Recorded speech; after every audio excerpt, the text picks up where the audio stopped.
Hi. So I started doing Facebook Lives when COVID-19 or coronavirus, whatever you want to call it, started, just to kind of, you know, give people hope, make them laugh. I'm pretty goofy. And then when things kind of opened up, I said I was going to stop. And everybody kept saying, no, don't stop. You say good shit. So I started to have a big think, and I had not shared my journey with Facebook per se, just with friends and family. So I decided I was going to share my journey, because if I can help anybody learn how to cope with whatever issues they're going through, or if they, God forbid, end up on the same journey that I'm on, then I'd be happy to do that. So my journey is hereditary amyloidosis. There's no cure for it at the moment. Hopefully there will be in the future. It's something that they've only really discovered a lot of information in the last 5 years. So these are just little Facebook Lives that I do. I try to make them consistent now, and I kind of step things up a little bit. But you're going to hear comments to friends. You're going to hear me say, hi, hey, Sister Carol, listen to my silly humor, and ultimately just understand that it truly is just my opinion on it. Doesn't mean it's right, doesn't mean it's wrong. Just my opinion, that's all. So, glad you checked it out, and see you later. So, Diane, you already know what the journey's all about. But I was doing lives, and then I said I wasn't going to do any. But then, I kind of just got a bunch of people that said no. This one person told my sister, but I like what she's got, good shit to say. So I thought, okay, if I have good shit to say, then maybe I should just do them. And if it makes somebody's day, then that's awesome.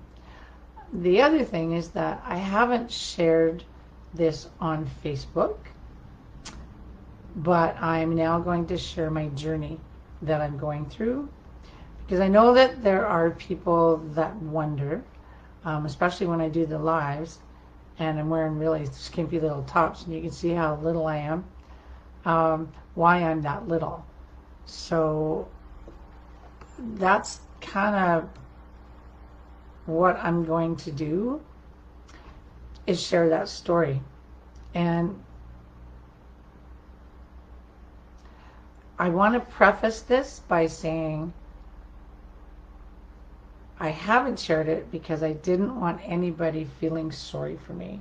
I don't want anybody out there thinking, oh, you poor thing. I am not a poor thing. I have never been a poor thing. And anybody knows me, I will never be a poor thing. I'm a Sagittarius that doesn't matter what the universe, God, angels, whatever you want to call whatever out there throws at me, I'm going to take a look at it. I might cry a little bit, but then I'm going to kick ass. So this is, although the journey is, is about, challenges, it's positive, because that's how you have to deal with them. I realize that, sometimes you get news, and it's news that blows you away. Like, literally, as my old ex would say, kicks the pins out from underneath you. What's going to happen? But the thing is that crawling in a ball, or however you look at it, as opposed to going, okay, I'm going to let these emotions out. I'm going to be mad. I'm going to be pissed off. And then now I'm going to rock it. Trust me, the get mad, let it out, and rocking it is the way to go. So, go back to in my early 30s, I had ovarian cancer. People normally die from that. I was one of the lucky ones, and just through the way fate had it, it was found. It was found due to the fact that I had a tubal pregnancy that ruptured, so the baby I never had saved my life.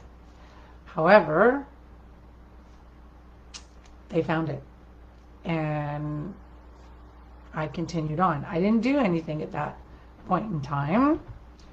Fast forward to early 40s, and again, I was merging two banks with one of my bosses, and I kept getting like somebody was stabbing me in the boob with like a hot pencil. They say that breast cancer doesn't hurt. That's a lie. So if you start to feel ouches in your boobs, go get it checked. I did. It was an aggressive cancer. They found it early enough, and we got that done. That said, ended up doing chemo and radiation, turned into couch lady for 6 months, went down to 87 pounds, looked like I was dying of AIDS. Oh, it was crazy. But regained my weight, got back up to 130 pounds, and away I go on life again. Fast forward down the road, life in the bank was getting really stressful. I don't know if you guys have, read or listened to news at different times about how the bank micromanages. I don't know if you've had calls from your bank saying, oh, you're pre-approved for this, and you should come and buy this, and like they're pressuring you for more sales. Well, they pressure you for more sales, but then the people that are doing that are being pressured from the top down, and it gets pretty stressful. They don't assign targets well, and it's just a whole nother story in itself. So I decided at 58 years old, I don't care what my pension's going to be. I can retire. Hello, Donna Boone. Cousin Diane is on, and she said that it's all good, that she can hear me. Can you hear me?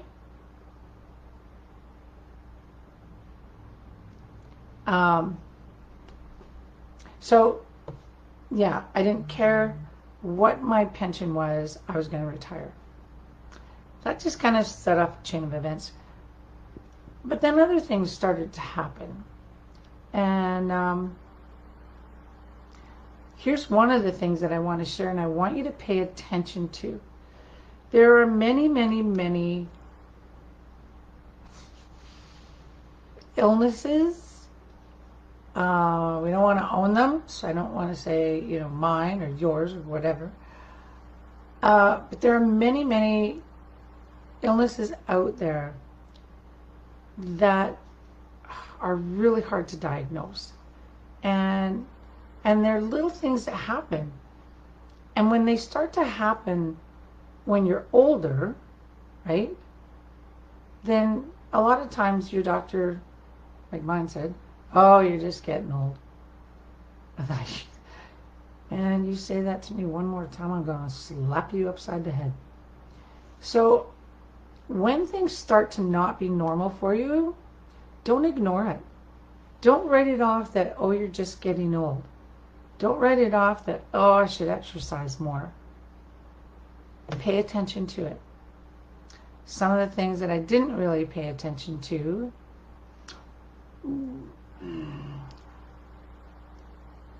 was the neuropathy that I was going through. That I didn't really talk to the doctor about it.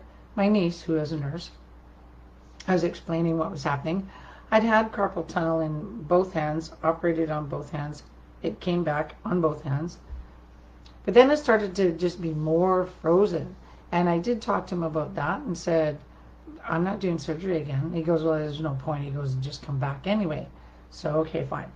So I'm dealing with the fact that I, what I thought just had carpal tunnel. But then my feet started to tingle and be kind of numb and weirdy. So you go, hey Louise, how you doing? So you go back to work, Donna Boone. That's okay. So my feet start to feel tingly. And my niece said, oh, well, you have peripheral neuropathy. And I went, oh, okay. So, of course, God forbid you go to the doctor and say that, right? They don't pay a whole lot of attention to that one anyway, which is a part of why I wanted to talk about things. Google it. And some of the things that cause peripheral neuropathy, there's many, many, many causes. It in itself is not a disease. It in itself is a symptom of something. So it could have been diabetes. It could be you had a car accident and you got a really bad nerve damage on something. It could be you're like a raging alcoholic, which, yeah, I'm probably an alcoholic, but I don't think I'm raging. It could be chemotherapy, apparently. It could be breast cancer. Well, holy doodle, there were 3 bells right off the bat, right? Breast cancer, chemotherapy, and carpal tunnel. You can't unring those bells. But again, I didn't really pay a whole lot of attention to that. I started having trouble going up the stairs because in the old house, we lived on the top floor. And so you come in with your bag of groceries and we got 2 flights of stairs and they're only, I don't know, maybe 10 steps a piece, maybe. And I had to like pull myself up because I couldn't make I could go down the stairs no problem, but picking my leg up and getting my knee to work just wasn't working. Again, didn't go to the doctor, just thought, oh well, start doing more yoga and start exercising. Not that I was lazy, right? I mean, I didn't sit around on the couch, drink wine and eat bonbons all day, right? But I also wasn't running, or walking 5K a day. So then the next thing that happened was I just kept losing weight and losing weight. And I finally went, okay, I think I'm losing weight because I'm stressed and I'm not happy. I was stressed at the bank. I'd quit the bank, but now I'm not happy in the life that I've got. So we changed everything. I leave my hubby, who I still love to the moon and stars and back. We're best friends. I moved down here to my sister's. I eat fabulous food all the time, and I still can't gain the weight back. Well, I gained it back after going through chemo, so why could I not gain the weight back? Hey Sandra, how are ya?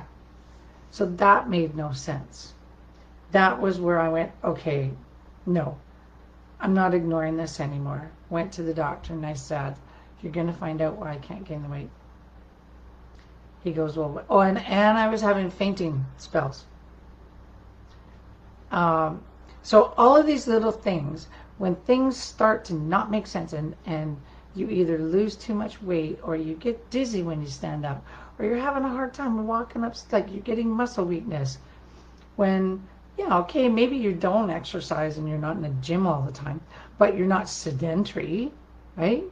Those are little things that don't make sense but are definite red flags. Carpal tunnel. That's a red flag, which I'm going to get into pretty quick here. So I went to the GP. He did test after test after test after test. And finally he looks at me and he says, I got nothing. And I said, well, I already told you, if you get nothing, you're going to find me a hot shot because we're not giving up on why I've lost all these weight. You don't kind of know really now because I've got the sweatshirt on, which is a really cool sweatshirt that I got the design off of Adobe, but I picked the colors for it. But I'm only 90 pounds. At least that's what we think I am, because I can't stand up long enough to stand on the thing. What's the thing? The scale. So he sent me to Dr. Aziz, who's this amazing Egyptian doctor. He's cute as a button. Oh my God. He's only about 5'2", but he is just a go-getter. I told him the whole story about my history. My dad passed away of a disease called amyloidosis. When that happened, they didn't know anything about it. It took them 7 years to figure it out. And pretty much back then it was, this is what you have. There's no cure, or no treatment, and it's incurable. So see you later. Lovely, right? In the last 5 years, they found out a lot more about it. They found out that there's different strains of it, and that's what he found, is I have hereditary amyloidosis. So what that does, here's my little window here. I'm not going to be able to see myself on camera except in my phone, but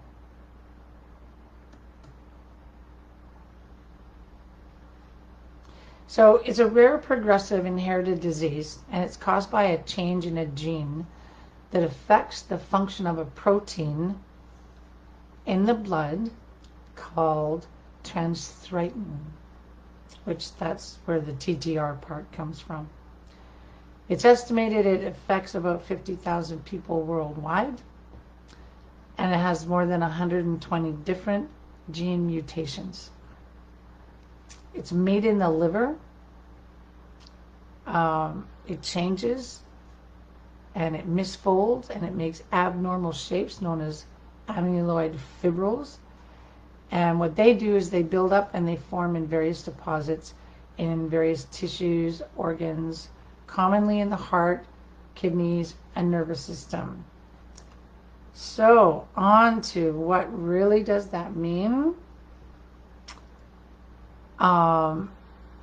What that really means is that in each person it's going to be so individualistic. It can, the symptoms include, but not meaning that you would have all of them, cardiomyopathy, which is shortness of breath, palpitations, abnormal heart rhythm, ankle swelling, fainting, fatigue, chest pain, peripheral neuropathy, which is the one that has really affected me, tingling, numbness in the legs and feet, difficulty walking, limb weakness, and pain. And that's where the invisible part comes in, because the pain is, how can you be numb and have pain? It blows me away. Autonomic neuropathy, which is lightheadedness when standing, bladder problems, bowel problems, gastrointestinal, decreased appetite, diarrhea, nausea, stomach pain, and weight loss. So my dad, we think, we're trying to remember back to when, my dad had it, and I do remember he had tingling to a certain degree, and he'd shake his hand and stuff. But he had a lot of the heart troubles. They actually ended up putting a pacemaker in him. My heart's not really giving me any issues to any degree, so it's more the peripheral neuropathy, and the gastrointestinal is kicking in too. But all that aside, there's the journey that I'm on. So I'm now in a wheelchair, but I don't let it get me down. I laugh a lot every day. I thank the universe and the Lord that every day I'm still getting out of bed by myself. I still get on and off the toilet by myself. I still get on and off the couch by myself. I empty the dishwasher. I make videos. I do graphics. I garden hydroponically in the kitchen. So I do a lot of stuff. Hey Tracy, how are you doing? I do a lot of stuff. So I'm not, there is no poor me attitude in me. And my biggest thing, seriously, is, and I can't stress it enough, that when you get up, just be glad you got another 2 feet on the ground. Because Like, who would have imagined that we were going through the COVID thing? Like, who would have thunk that one, right? And yet it's here. And it's changed our lives incredibly. I like to look at the good parts of how it's changed our lives. I mean, I'm really sad with people that, hey Della, I'm sad that people have passed away because of it, but by the same token, I've seen more compassion, more empathy, more camaraderie in communities all over Canada, for sure, because it's us, it's Canadians, right? Like, that's what it is.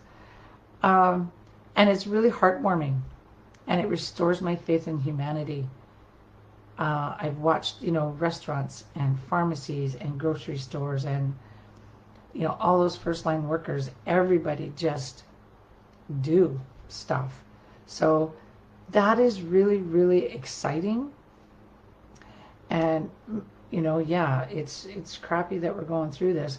I still believe that we do have to stay home to a certain degree.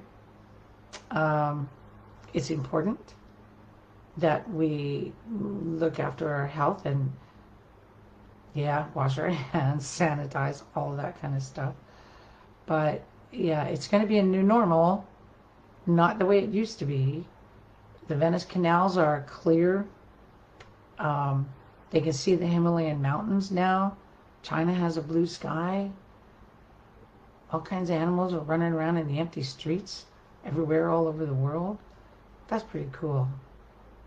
So on my journey, for those that just joined us, Tracy and Della, I was just telling Louise and Diane and Tracy that if you wonder why I'm so little and only weigh 90 pounds, it's because I was diagnosed with hereditary amyloidosis.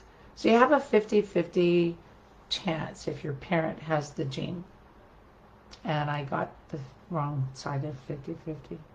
But I don't let it get me down. And if I can help one person go through something big, and if I can help you and coach you to just go through it and not let it get on you, then I'm going to do it. So I think 15 minutes of that kind of big, huge information is probably lots. So I think I'll end this here. And I had lots of people say, no, don't stop doing them, but I don't think I want to do them every day. So I'm going to try and do them every Wednesday and Saturday. I just arbitrarily picked 2:30 because nobody told me times. So I arbitrarily picked that. Hey, Tara Lee, I'm about to sign off, honey bunny. But yeah, so I'm going to do it Wednesdays and Saturdays. If you have a time that works for you, I mean, obviously I can't pick a time that's going to work for everybody. But I stopped doing it at 3 because my sister Carol and my cousin Ray said that they watched Dr. Henry at 3. And then they couldn't do both at once. So there's the start of the journey. I'm doing fine. I love you too, Munchkin. I'm doing fine. And I'm happy. And hi, Patty. I'm in high spirits. I don't really worry about a whole lot. All I do is try and make today the most best possible day I can possibly make it. So I'm going to say goodbye, and I just want to remind everybody, if you're having a hard day, if you need to chat, we can FaceTime, you can PM me, we can do the Facebook Messenger video. I'm happy to chat. I'm happy to help you get through whatever you're going through in your day. So have a fabulous day. Savor every moment of it. Know that we only get, we're only promised the moment we're living in right now, right? Thanks for watching. Don't forget to subscribe. That'll keep you up to date. and let you know every time that I do a new Facebook Live, which is usually every once a week. And there's always other videos that are going to pop up in this screen. Feel free to hang in there and click on those buttons too.